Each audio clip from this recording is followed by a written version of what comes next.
Good morning, Mexico. I'm María Salazar. Welcome to ADN 40 News. Today is March 14th, 2020, and I have to say this has been, Agustín, the longest month in my life, even though we're just in the middle of this month. Yeah, there's a whole bunch of stuff that we need to do. I'm Agustín Barrios Gómez. We're here live from our studios in Mexico City. We've got all of the information that you're going to need. We're also on Twitter at AM Salazar in the case of Ana María, at Agustín Barrios G in my case, and I think we should probably get going because there's a lot of information. Yeah, we have to start obviously with an update of the COVID-19 so far. The global death toll is at least more than 5,000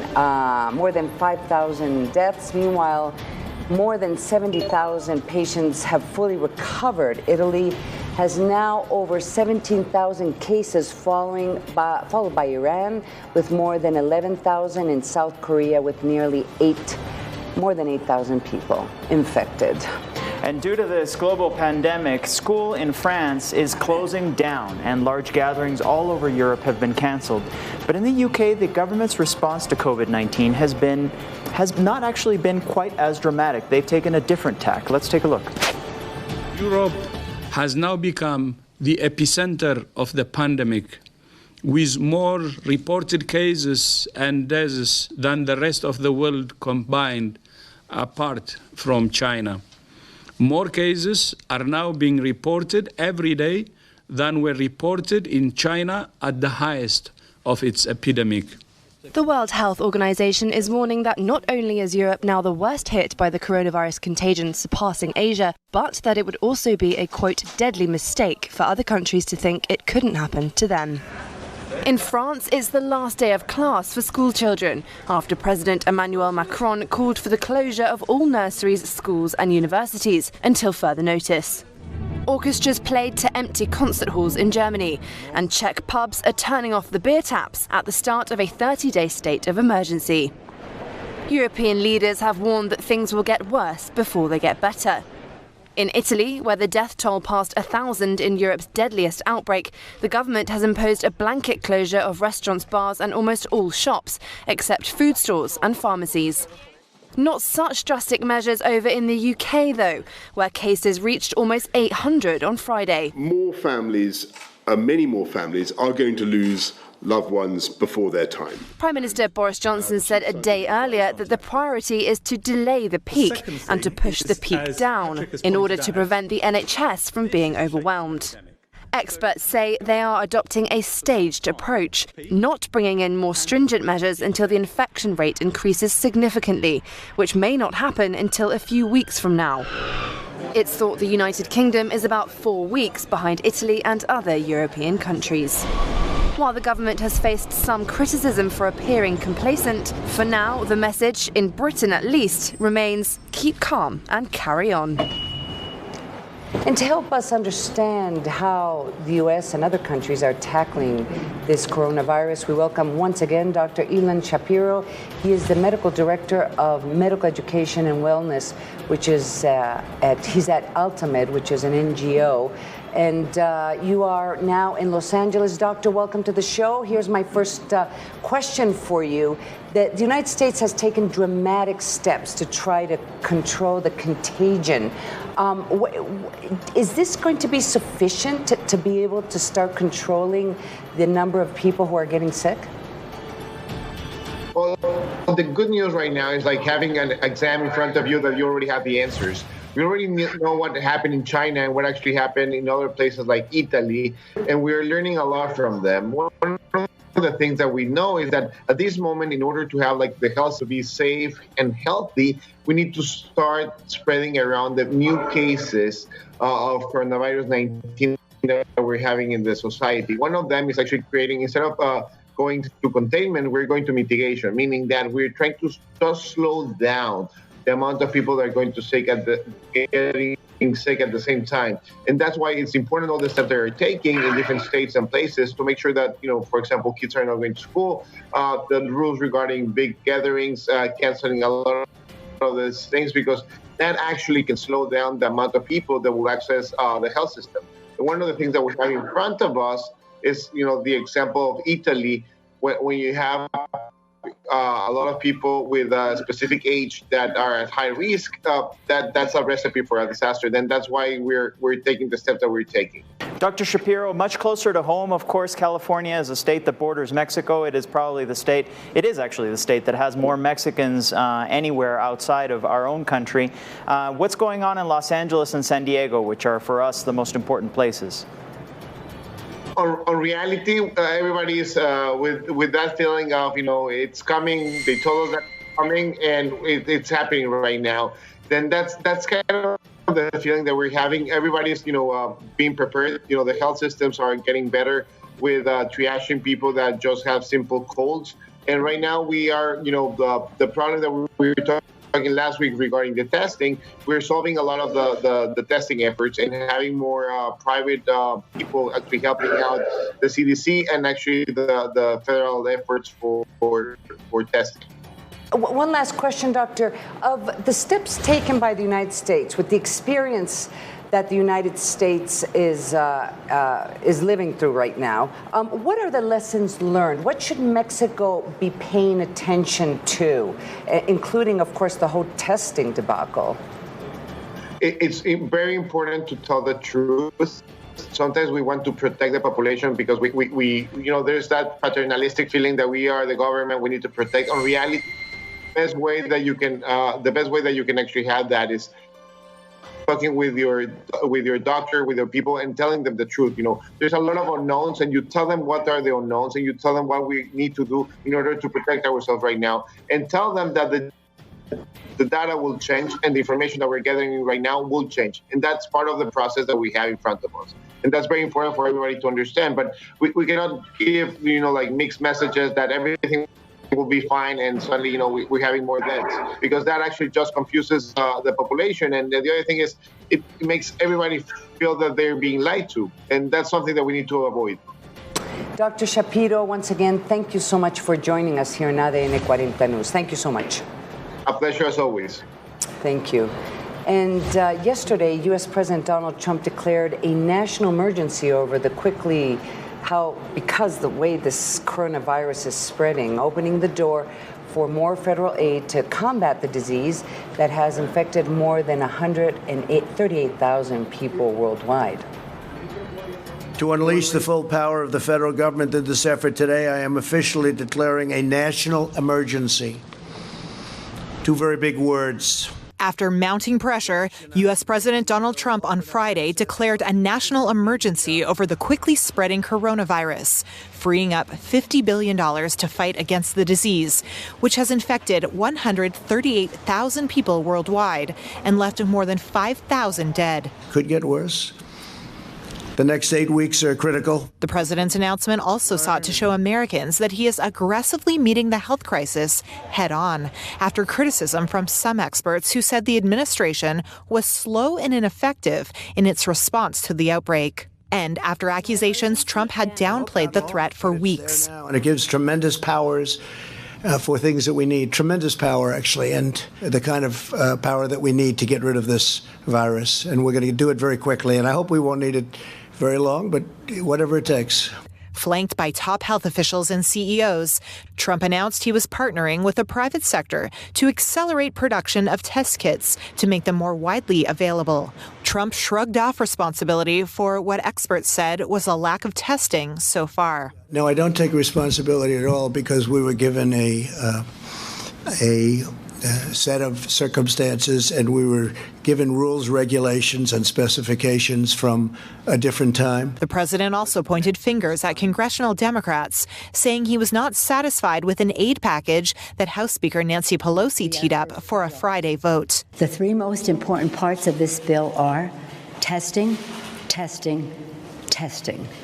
This legislation facilitates free coronavirus testing for everyone who needs a test, including the uninsured. Later on Friday, Pelosi said she reached a deal with the Trump administration on a coronavirus aid package and said that it would be passed by the House.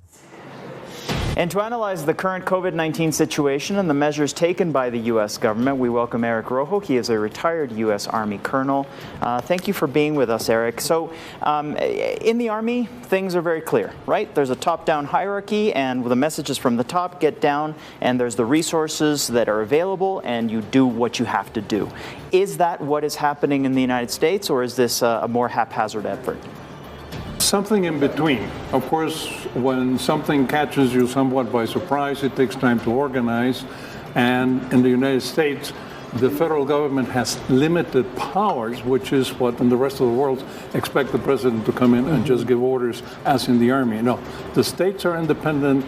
They have their own constitutions, their own infrastructure for emergencies. They're driven by the municipalities and by the state. The states can ask the federal government to intervene, and eventually, to make it short, that's what happened yesterday. The president declared a national emergency, which opened $50 billion of reserve emergency funds to help everybody. Other things that are noticeable: in the United States, doctors and nurses can only practice in the states they're licensed in. This opened the doors to cross state borders. So then the national system thank you, will come in together and operate, and probably they will use the response system invented after 9/11, which is the structure of an organized response system that would be done across states, según the municipalities and states that need it. And another important thing, the National Guard was called in. The United States Army has over 2 million people, of which only 500,000 are active duty. The rest are National Guard and reserve. The bulk of the hospitals and doctors and helicopters are in the National Guard and the reserve. So these come quickly into play.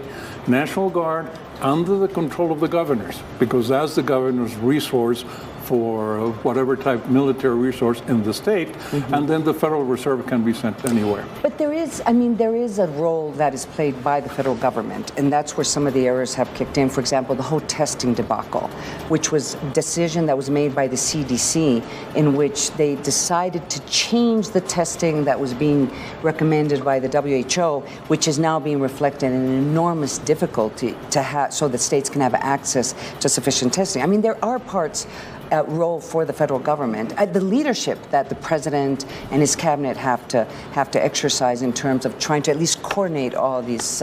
Because we're an over-regulated country. Right. The declaration of emergency broke those regulations, so now there are no longer government restrictions to work with the private sector to accelerate the research, to accelerate the process to find the right testing. Well, this is a new virus. Well, it's a close relative of all the other previous coronaviruses. It has its own special things. But now the whole resource of the country, which is government-private sector cooperation, entered into work. What's going to happen the next week? Probably we're going to see a larger spread, but better containment, very process to prevent the spread, which is really what this whole thing has to be done, is to control those who have it and avoid further contamination. Eric, thank you very much for being with us once again here on ADN 40 News. And we'll see you in 40 minutes cuando entremos en español. In the Spanish one. Yes. Meanwhile, Mexican health authorities this Friday evening confirmed 26 cases of COVID-19 in the country and 105 possible suspicious cases. Let's watch. Tenemos 26 casos confirmados, es decir, se suman del día de ayer para hoy 11 nuevos casos confirmados y los casos sospechosos son de 105, recordando que en este grupo de casos sospechosos es donde para el día de mañana pudiéramos tener casos o nuevos casos confirmados. And Mexico City's International Airport is one of the most important hotspots to detect possible COVID-19 cases. So they have already a protocol in place. Let's take a look at what's going on at the AICM. Mexico City's International Airport receives 170 daily international flights. Not even coronavirus has stopped passengers from coming. Some of them wear face masks. Others follow precautionary measures. Yo siempre he andado alcohol gel, siempre me lavo las manos. The International Sanity Unit is also on alert. Por COVID-19 nosotros estamos monitoreando todos los vuelos de Asia, de Europa, de Estados Unidos. The protocol starts at the beginning of the journey. If any passenger shows coronavirus symptoms, airlines must notify it to the Operation Control Center. Lo que hace es que asigna una posición remota para que ese avión llegue y notifica a los servicios médicos y se realiza la revisión al pasajero enfermo. Y hay un protocolo en el que también de igual manera se revisan y se toman datos de los viajeros que están más en contacto con él, que son las filas de adelante, atrás y a los lados. So far, the unit has not detected any possible cases. If that happens, the sick individuals will be taken immediately to a hospital, which will be determined by Mexico City's authorities. There, the necessary tests will be made. That same process will be enforced if the heat camera detects any passenger with fever.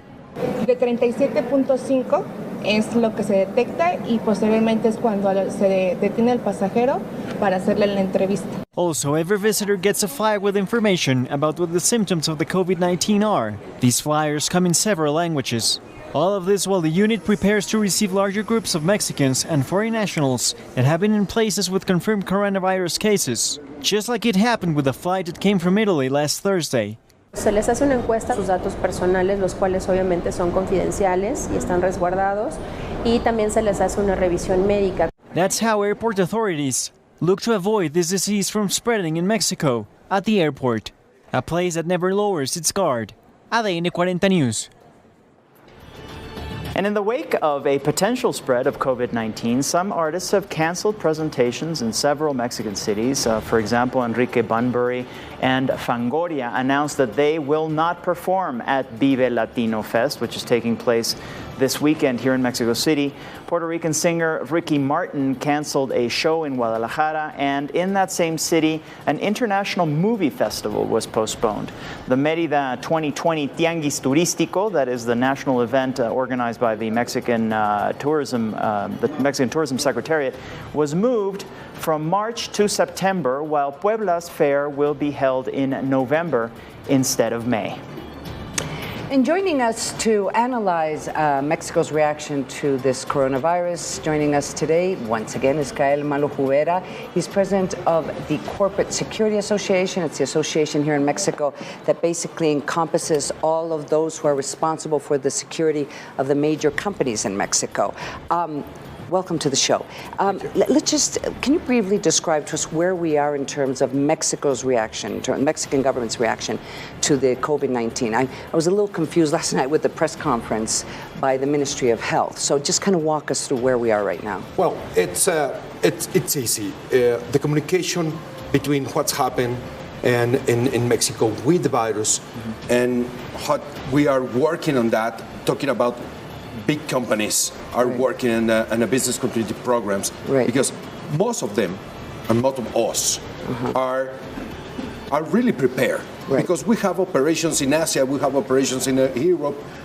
We know what's happening in all these areas, all these countries. Yeah. And the most important is that we have all this information to put in place before to have a crisis. Is there a coordination or is there conversations between the Mexican government, state governments, with the business community in regards to the implementation? Not yet, and it's not clear. Yeah. And whatever, like World Health Organization say, we declare a pandemic worldwide. Okay. For us, it's exactly the same. There's no change because we have protocols. So basically, the corporate sector, we are working on that. Sure. The corporate sector is using its own resources to understand and to take learnings from other countries. There are two fronts here.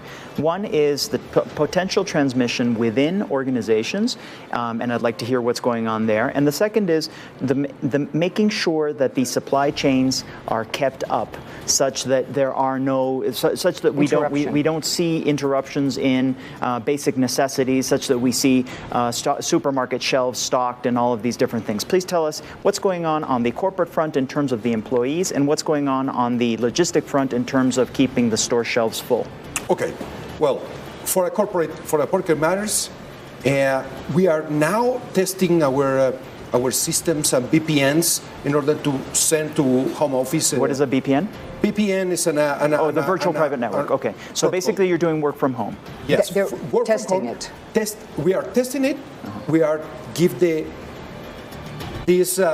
If you would like to work at home, it's optional, and before to start an obligation to stay at home, in order to reduce the amount of people, the number of people in your building. No, it's only to reduce that. Talking about, well, there are other companies that are really working on that. There are home office and that's all, because the technology permits you to have this. So if you're an office worker, basically work from home is now an option, but a lot of companies are taking the decision to do it across the board. Yes. The second thing that I was wondering, and this is very important, what about the logistics? What about keeping the store shelves stocked with basic necessities? Well, talking about the logistics, it's very different, because there's only Mexican companies, and the Mexican companies do not yet start testing or have testing the protocols of that. Okay. And logistics is a key part of an emergency. So just so I understand correctly, the transnational companies already have implemented protocols.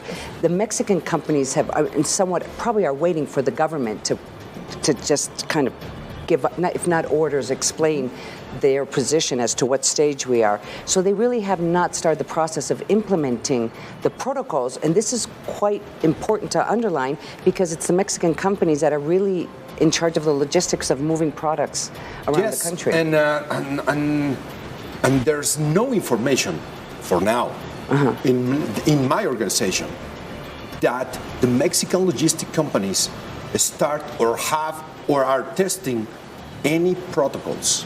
That means that in a worst case, the logistics for this country could go to a halt. Yes. Well, we could have problems with that. Well, Gael, thank you very much for being with us this morning.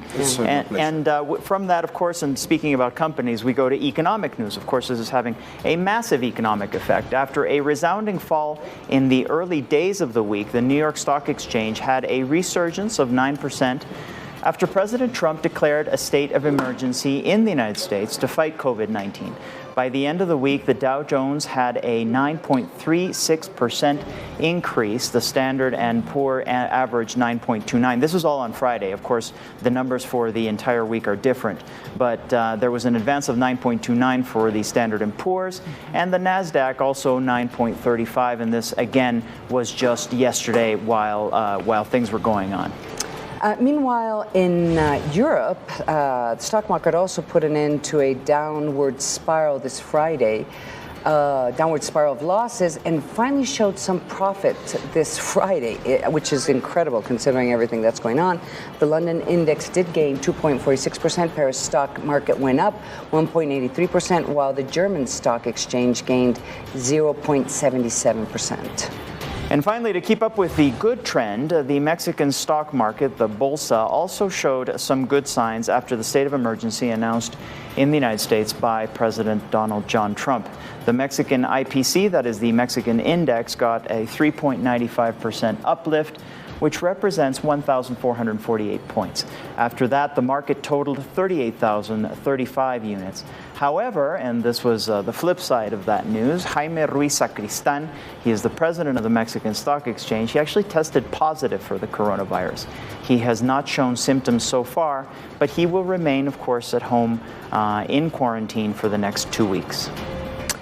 And in other news, also on Friday, the exchange rate saw the dollar going over the 22 pesos mark for the second time this week after the European Central Bank announced that it won't lower their interest rate. The American currency, the U.S. dollar, got stronger by the end of the week on a 22 peso, basically at this point at 22 pesos.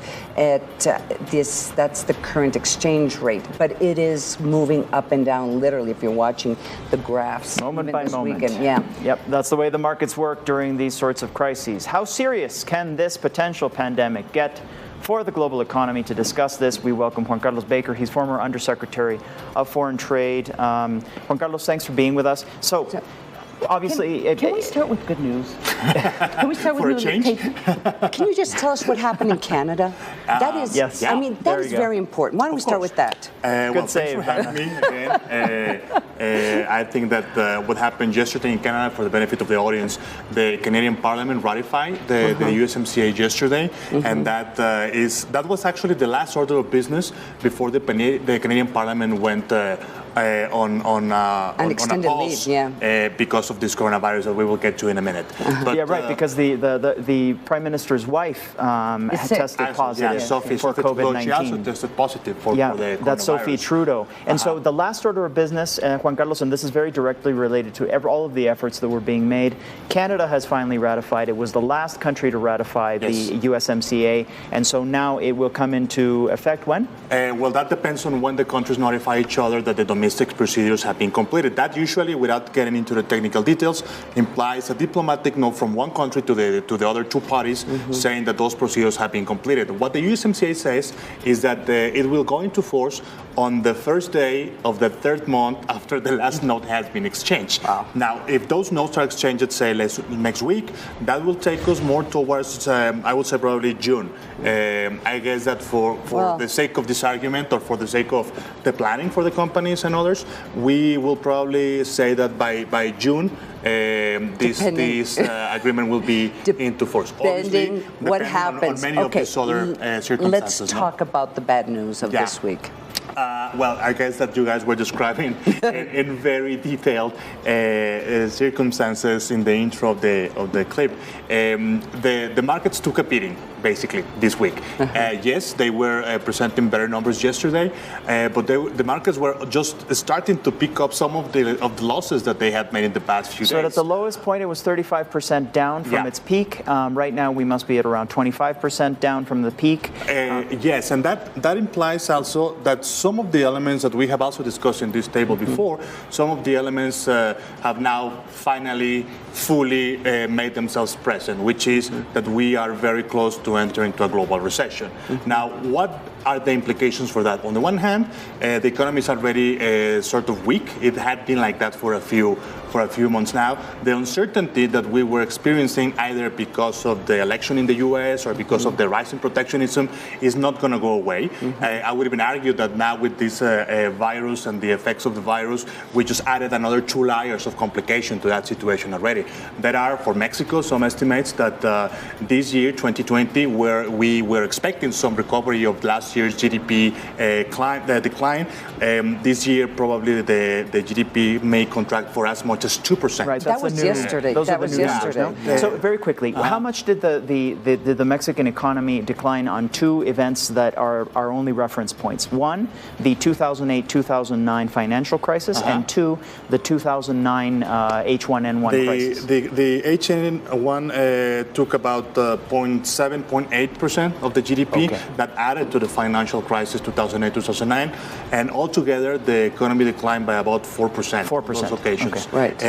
But again, in that moment, it really Mexico was the center of those, at least for the health crisis. No, on this occasion, all countries are going through the same. And what we are seeing right now, and I'm not wishing, and on this previous occasion, I also mentioned that the most important thing was to cover the health side of the problem, to make sure that people knew what they needed to do, that they have the supplies and the medicines necessary for this not to be a health crisis situation.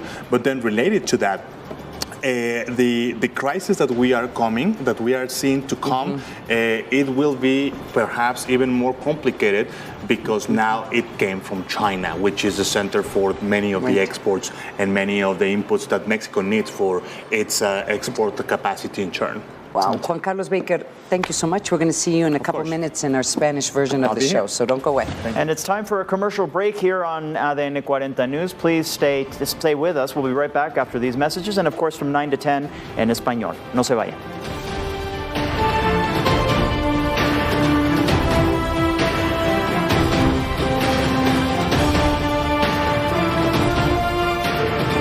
Welcome back to ADN 40 News. And yes, there are other issues that we need to analyze and discuss beyond the coronavirus crisis.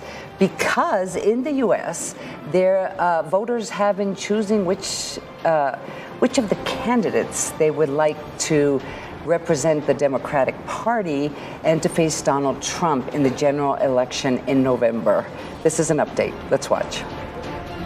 Last night, obviously, was not a good night for our campaign. Despite another bruising night of primary losses, Senator Bernie Sanders on Wednesday said he's staying in the race.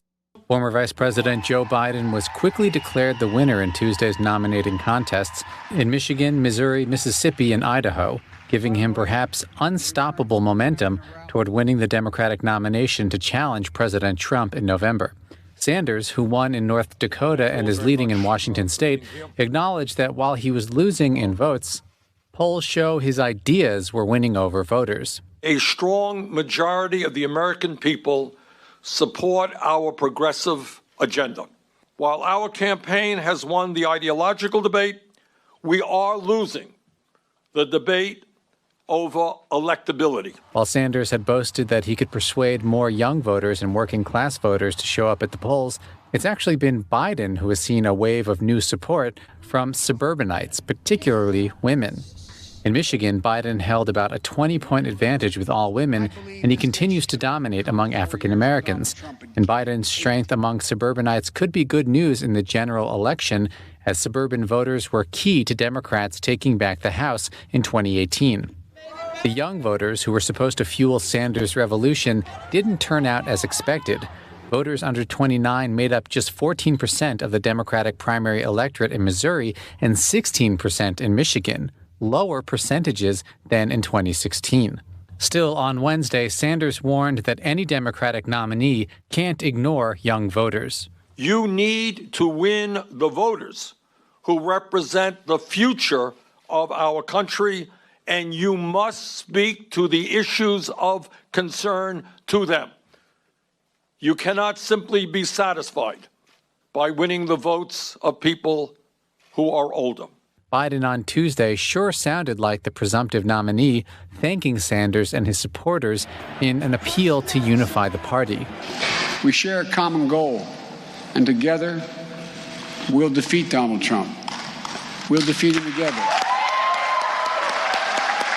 We're going to bring this nation together. The two men will face each other for the first one-on-one debate this Sunday. I've been analyzing stuff for the last 20-some years, and this is about as intense as it gets. And of course, the Democratic primaries are at the center of it as well. And in order to understand what's going on with that, we welcome Gritxa Rather. He is the president of Democrats Abroad in Mexico City.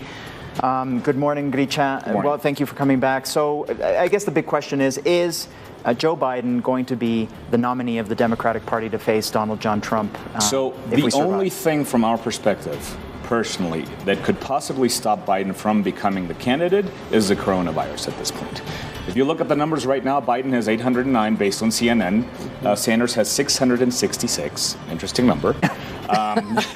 Biden did win Idaho. We actually had predicted that maybe that was going to go Sanders' way. It didn't. And of course, Tuesday, we have a set of really interesting What's states. coming up? What's going to happen on Tuesday? We have Arizona, Florida, Illinois, and Ohio. All of them currently, if you look at 538 and believe the numbers, it looks like he's going to get the majority. And again, this is proportional, the majority of the delegates in all of them. But what is interesting is what happened in Michigan last Tuesday. The folks that ultimately voted for Biden were unions and non-college educated whites. Who traditionally they voted for Trump in the last election. Traditionally, well, one thing is Trump, but the other is we expected those to go to Sanders, and they didn't. That's true. And this is important because we're talking about the blue wall being Michigan, Pennsylvania, and Wisconsin. And that is where Trump won last time around against Hillary, not because of Trump, but because of Hillary. She did very poorly there. So if these are the numbers and the folks that are voting for Biden, that means if he ends up being the candidate, we have a good chance of him doing well. So basically one of the things that came out, which I found fascinating, was that the Sanders campaign was basing its entire idea that people wanted a revolution because in 2016 they voted so heavily against Hillary Clinton. But it turns out, if you read the actual results, that people were more more voting against Hillary than for Sanders. Is that how you read it? That's exactly right. Mm-hmm. And also, if you look at who voted for Biden now in that specific region, it was liberals who usually would have voted for Sanders. So they're obviously following now the idea, the notion that Biden has the best chance, that even though he's moderate and though they don't necessarily feel like they're moderates, that being the candidate, they have the better chance with him to go against Trump. You know what is fascinating, just watching the images right now of President Trump, of Biden, and of Sanders, is it has literally become a competition of who would be the best commander-in-chief for what is going to be next year. Once the coronavirus crisis is solved, I mean, the economic situation, I mean, with the country, the United States and Mexico and is going to be in a very, very difficult crisis situation. We're all going into recession. Yes. That's what Juan Carlos Baker just mentioned a couple of minutes ago. So, looking at these images, it is literally, I think people are starting to look at these three men and trying to decide who is going to be the person who's going to get the United States out of this crisis. That's right. And now, just talking about numbers, if we look at the rest of the states from here until June, and you add up the numbers, everything points to Biden actually having well over the 91 delegates that he needs, possibly going into the convention with well over 2,200 delegates. So it won't be a brokered convention. It doesn't look right now like it's going to be a brokered. Yeah, well, I think what people need to understand, what you just mentioned, and I think that's fundamental. If you do get over 1,991 delegates, then that means that there is no negotiation to be made at the convention. Remind us when the convention is? It's from the 13th to the 16th of And it's going to be on Zoom, I take it? Yes, I guess it's going to be virtual like everything else. See, if they don't have to negotiate anything, it makes it much easier. It's a done deal. Yeah, it makes it much easier. And to your point about virtual, a lot of elections are actually moving in that direction. Biden just had a virtual town hall in Illinois, which went very badly. A lot of tech issues. And Wyoming just canceled their in-person caucus. It's going to be a drop-in ballot. And Louisiana actually asked the DNC yesterday to delay the election, which obviously the rules don't allow, the primaries. The rules don't really allow that, but they're currently talking about it. Two things that I just saw that sort of were bubbling underneath. One, the Supreme Court is going to hear a couple of cases with respect to the allotment of delegates, of superdelegates. No, actually electors, the people who are in charge of transmitting the popular vote into actual voting of the President of the United States. Oh, okay, the Electoral College. Right, the Electoral College. And so is there something going on there that we should be on the lookout for? And the second thing is there was this idea that if the crisis gets big enough that the election might actually be postponed from November. I haven't heard a lot about that. I would have to look into it and probably next week tell you more about it. Okay. But come back certainly to that, things are on the move as the coronavirus advances, and we don't know what's going to happen from here until November. I mean, when you talk about coronavirus, you have to worry about the health of the candidates and of the president. Exactly. You have to worry the ability of the federal government, state governments to be able to control the primaries. The primaries. God only knows what this is going to look like in June. It's almost difficult to imagine that there's going to be a convention. Exactly, and we have to have the delegates selected by June the 20th, and all elections in all states, even if they're delayed, they have to be done by June 9th currently, under the current rules. If the DNC decides to change those rules, it's something we're going to find out in the upcoming. And there, of course, there'd be a lot of questions about that, because, just one last question. What do you think Bernie Sanders is going to do once he's not the candidate? If he is within all his senses, he should probably accept that he's going to lose this race and just basically focus now on November and let Biden focus on November as opposed to the upcoming state elections. That's what should happen. That's what should happen. Thank you very much for being with us. And yes, we will come back to those issues next Saturday if your time allows. He's going to be here in Spanish in about 25 minutes. So but we won't be able to pick that up. That's right. Muy bien. In other news, an amendment to the Constitution will now guarantee government's economic support for the elderly and the most vulnerable. This and more. And, this is a summary of what happened with President Andrés Manuel López Obrador this week. Let's watch. President Andrés Manuel López Obrador congratulated all the women who participated in the protest, commemorating International Women's Day. He also commended the women police who guarded the protests. He assured that his government will not retaliate against violent demonstrators. Es un movimiento de mujeres que legítimamente luchan por sus derechos y en contra de la violencia en contra de los feminicidios. Pero hay otra vertiente de quienes están en contra nuestra. In the National Palace, López Obrador greeted the president of Colombia, Iván Duque. In a private meeting, they discussed economic issues, the cultural bonds between our countries, as well as fighting organized crime.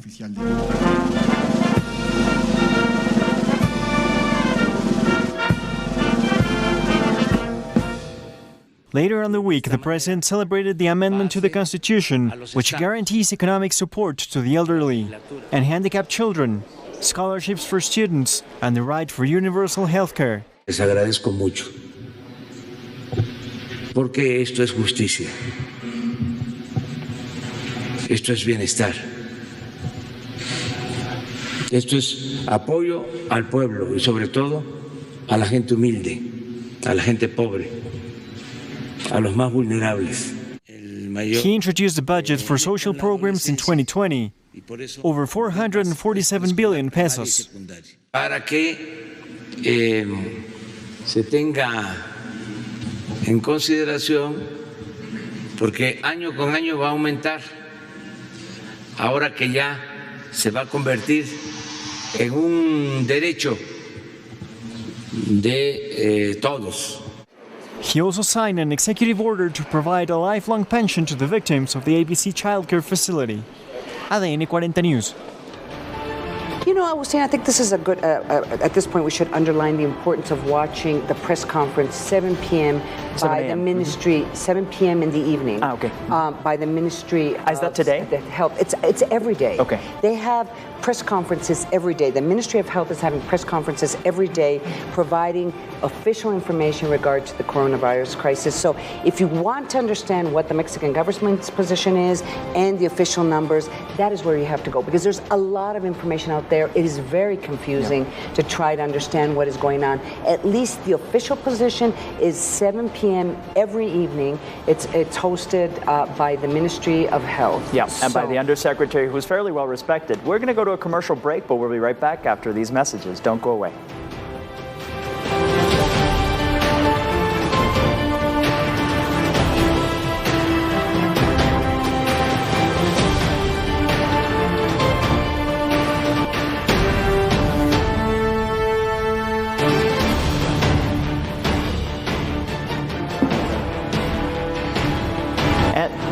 And so right now we've got some breaking news, and that is basically that New York has actually had its first coronavirus COVID-19 death. New York is, of course, one of the centers of the activity for the virus in the United States. Basically, it's New York and Washington State that have been the most affected. But up until now, there had not been any deaths in New York, and of course, that has just changed. And so that is part of our breaking news What's right interesting now. about the state of New York is that it was the first state also that deployed the National Guard. We heard Eric Rojo talk about the National Guard. And of course, you hear the National Guard here in Mexico. It's like, oh, it's the Army. No, the National Guard in the United States also has the role of providing, taking food, moving people around. Right. And of course, if they need to have population control, they can do that. So yeah, it's a very densely populated city, and of course it's cold. All these different things factor in. And so breaking news, New York has actually had its first death of COVID-19.